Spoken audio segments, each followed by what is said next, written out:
That twist of Boku no Hero Academia.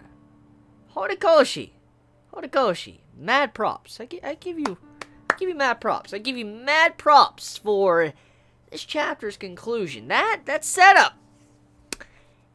Interesting. Very, very, very interesting.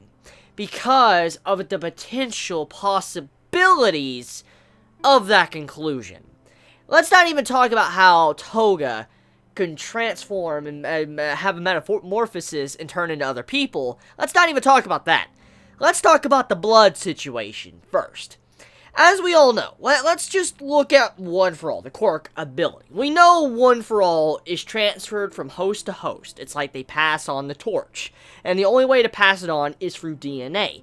But the user of the One For All has to willingly give up the said One For All torch. For instance, they need to willingly give it up to the individual user they're giving it to for them to finally get rid of it. So you can't give up the quirk. Like, someone can't, like, for instance, come up to you, have a piece of your hair, ingest it, and they'll have your power. They can't just do that. To give up the quirk of One For All to another individual, you have to be willingly allowed to do it. Like, you're willingly allowing them to take it from you. And so, this is the problem right now, okay? As we know, that kind of puts a safeguard with Izuku not having his ability stolen from him. But, there's a lot of potential variables in the scheme of things when it comes to One For All. And one of the big things is blood users. Let's just discuss this for a second. We have seen in the past, with the Stain fight, okay? We know Stain had some of Izuku's blood. We know that. We remember that. That happened. And we know that Stain didn't get One For All. But, what's to say, since a character like Toga has to ingest someone's blood, and then she can transform into them, would not be able to sense something wrong with said blood. Now, I'm not saying she can. I'm just saying there is a potential possibility. Because, think about this. Let's just think about what type of character Toga is in general, okay? She's a crazy yandere character that's fascinated by blood, and is kind of head over heels for Izuku right now. And we've already seen some sides of her personality. For instance, she wants to transform into other people and act like them. She wants to know more about the said individual, for when she transforms into them, she can actually display herself as them. For instance, everybody would think that's exactly the person she transformed into. So, for instance, if she was to transform into Izuku, everybody would think that was Izuku if she started, transforming into him, because she knows how his personality is. And that's why she was asking so many questions about Izuku. For instance, like, what drives him, the honor, pride, whatever. She was asking so many questions. She was wanting to see what type of personality he had in live combat. And it explains a lot. It really does. But the big thing, though, is since she is a blood user, and she absorbs properties of the person. For instance, when she ingests the blood, she transforms into them. Does this mean necessarily that she can kind of see or feel something different with the said blood? Like, I'm not saying she can. Like, FYI, I'm not saying she can. I'm just saying, if she could, this might lead into a situation to where Izuku's whole quirk ability could be right out in the open. Because, I mean, think about this. As we know, Izuku's ability has to willingly be passed down.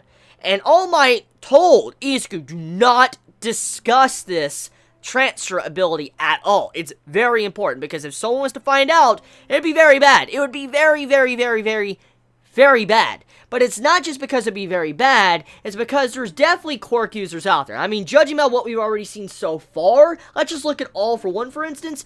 All For One forced a man to activate his own quirk. We've seen All For One do this. It happened in the fight with All Might. We have seen him do this. So when you think about all of this, okay, it doesn't seem too far of a stretch to see someone maybe having the ability to manipulate someone's mind and willingly make them give it to someone. Maybe they can make Izuku willingly give it up. Forcefully, by the way. I mean, for instance, they can make Izuku willingly give it up, or make him think he's willingly giving it up, but in reality, it's the quirk user that can, manipulate someone's mind, forcing Izuku to give it up. So if you think about this right now, That's a potential possibility of how One for All could be stolen from Izuku. And if Toga can sense something from this, since she is a blood user, and we do know that One for All is transferred through DNA, this is a big problem. A very, very, very, very, very, very, very, very, very big problem. Now, let's just say that doesn't happen, okay? Let's talk about the other elephant in the room. Toga having Izuku's blood in general, how bad this is. Toga having Izuku's blood is dangerous. Very dangerous, because Toga can get close to people easily. If she can learn how Izuku is, learn his personality, kind of act like him, Toga can get in good with a bunch of our main characters. Even All Might. Now, let's think about this for a second. Just take a moment to think about this.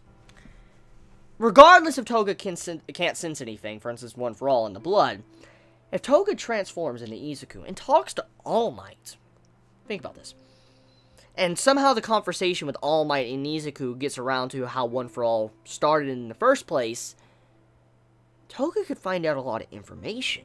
A lot of information. That could be rather disastrous. Very disastrous.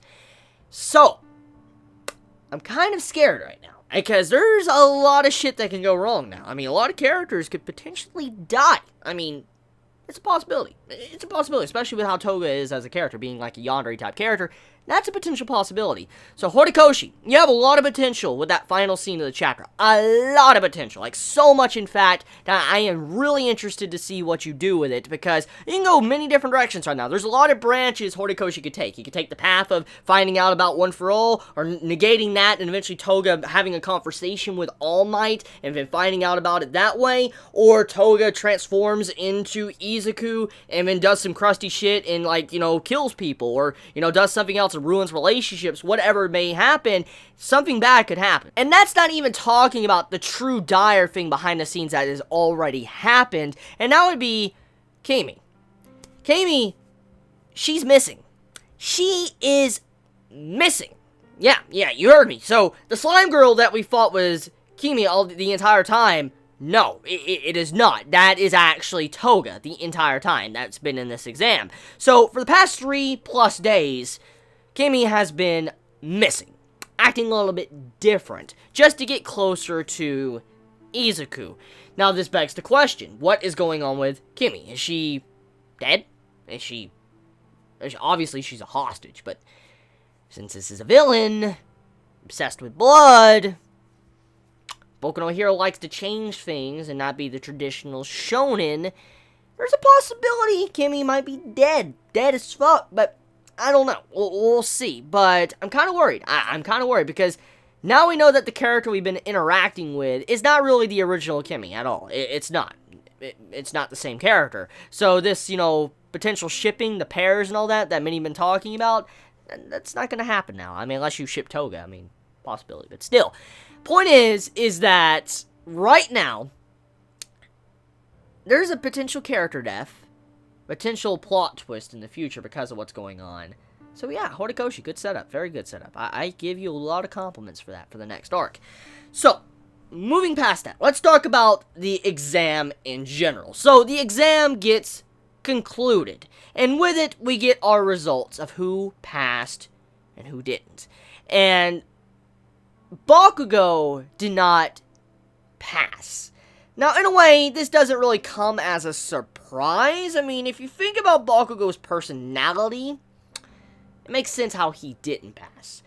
I mean, I've defended this man. I mean, he's a very smart person. He's not a dumbass. Yes, he has a shitty personality. Like, it's absolutely shitty. But he's not a dumbass. He is not. He learns. He progresses as a person. We have seen this time and time again. Bakugo isn't a character that's just all bunch of, you know, being an ass. He actually does develop and he learns. And so, Bakugo not passing, in reality, I think this is a good thing. I think it's a good thing, especially with, you know, Todoroki not passing as well, and Inasa too. I mean, let's think about, you know, these three characters for a second. These three characters have been the characters that have been built up for a good long while in Boku no Hero Academia, or when they were introduced, they were revealed to be the powerhouses of their school, or the top students, so to say, of their school. For instance, Inasa, he's pretty much the top student of his school, and, you know, Todoroki and Boku are kind of their top students as well of our school. And when you think about all of this, it really goes against the normal shonen mold you would see. Normally in shonen, you would have it to where the main male character would be fucked over, like, they were given the middle finger, and they have to retake the exam or whatever, like, maybe 2 to 3 times, before they could finally get, say, their license, but that did not happen. Izuku passed. He passed completely, and it was fine. But the 3 characters that have been told to be, like, the powerhouses of their school, the higher up, the top scoring students, they all failed.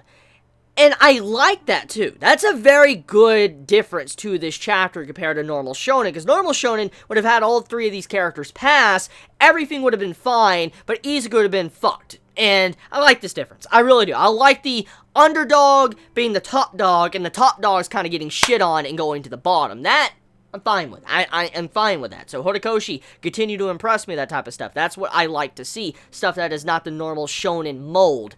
So, what does this mean for Inasa, Todoroki, and Bakugo? Well, development, character development, progression with their personalities and how they can change themselves for the better. Because as we know, they did not pass, but they can retake the test again a couple months later. For instance, in April and March, they can retake it after a lot of studying they need to do. And this is good. This is very good because this confronts their personalities, some of the problems they have, and they can overcome them to become a better person and better heroes. So the direction these characters are going, I'm fine with, and Horikoshi's doing a good job. I mean, character development, you can count me in. You all know how I feel about character development on any series, especially Boku no Hero Academia when it decides to develop these side characters. I'm fine with that. I love that stuff. I eat that stuff up all the time because that's one of my favorite parts about reading manga. And so seeing that, I'm excited. So, regardless of that, let's talk about Izuku. So, Izuku has passed the exam.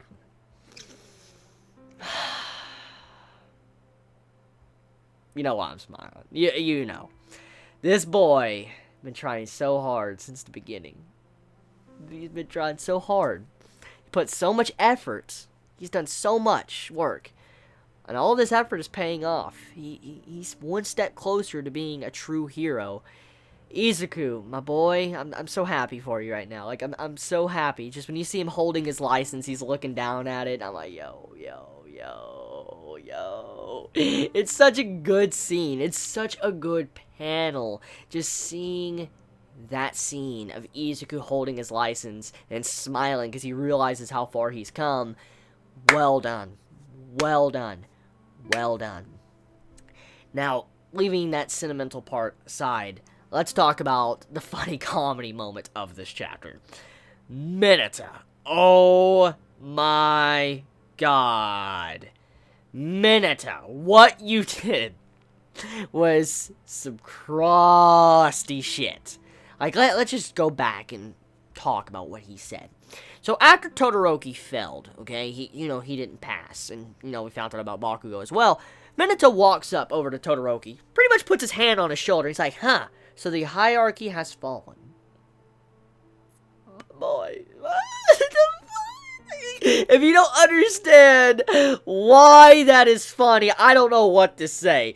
This boy fucking Mineta walks up to fucking Todoroki, and it's like the hierarchy has fallen, and that smug, crusty, shit-eating face grin, like, my boy, Mineta, like, yo, what the fuck, my boy, like, this man getting super crusty, like, that's some crust lord shit, like, that was straight up being an asshole. This man going up to Todoroki and saying that shit, acting all smug, like, holy crap, you know that boy, he's not gonna be saying that to Bakugo. I'll tell you right now, if you would have said that to Bakugo would say, like, what'd you just say to me, bitch? Probably punched him right in the face. I can see it now. I can picture it now. Him saying that to Bakugo would have beat his fucking ass. So just seeing Mineta do that, I was just laughing because Mineta, savage. You just a pure savage. Like, shit, my boy. You're pure savage. So yeah, Mineta, in terms of comedy, he won the chapter, definitely. Hands down won the comedy, the chapter, because of that Savage panel. And that's why he's one of my favorite characters, definitely. Just because of just how epic he is when he's in a chapter. The comedy he brings to the table is hilarious. So let me know your thoughts in the comments below. How do you feel about everything that happened in this chapter? You have a wonderful day or night wherever you live. Please be safe. Chibi out.